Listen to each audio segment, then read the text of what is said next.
नमस्कार दोस्तों। अंतिम दीपक एक राजा की आखिरी आज्ञा। भावनात्मक, ऐतिहासिक और प्रेरणादायक।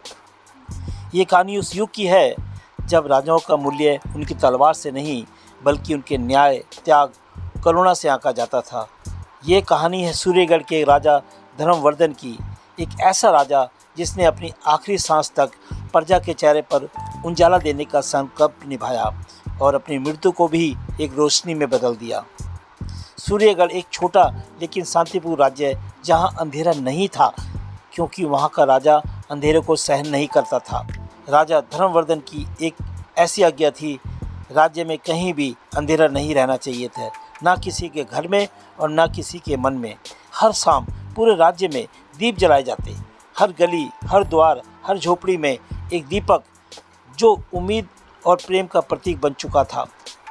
लेकिन सदा समय एक सा नहीं रहता। पड़ोसी राज्य ने आक्रमण कर दिया। राजा युद्ध भूमि में डटकर लड़े, लेकिन गंभीर रूप से घायल हो गए। चिकित्सकों ने कहा कि महाराज अब अधिक दिन जीवित नहीं रह सकते। राज्य शोक से डूब गया। हर आंख नम थी, हर चेहरा उदास था।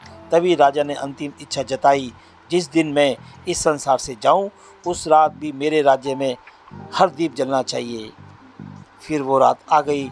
राजा ने शांत भाव में अपनी अंतिम सांस ली। पूरे सूर्यगढ़ में शोक छा गया, लेकिन जैसे ही सूर्य अस्त हुआ, हर घर में दीपक जल गए। कुछ लोगों के हाथ कांप रहे थे, कुछ रोते हुए दीपक जला रहे थे, पर सब राजा की अंतिम आज्ञा निभा रहे थे। उस रात को कहा गया अंतिम दीपक की रात्रि, क्योंकि वो केवल राजा की विदाई नहीं थी, वो था अंधकार पर रोशनी की जीत। कहते हैं उस रात एक तेज प्रकाश आकाश की ओर गया। लोगों ने अनुभव किया कि राजा की आत्मा मुस्कुरा रही है।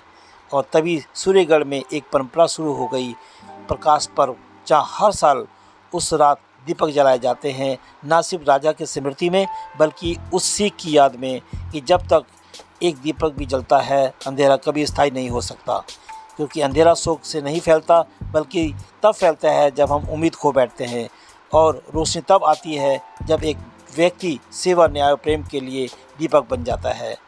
राजा चला गया, लेकिन वो दीपक अब भी जलता है, क्योंकि वो रोशनी तेल से नहीं बल्कि त्याग से जलती है। धन्यवाद।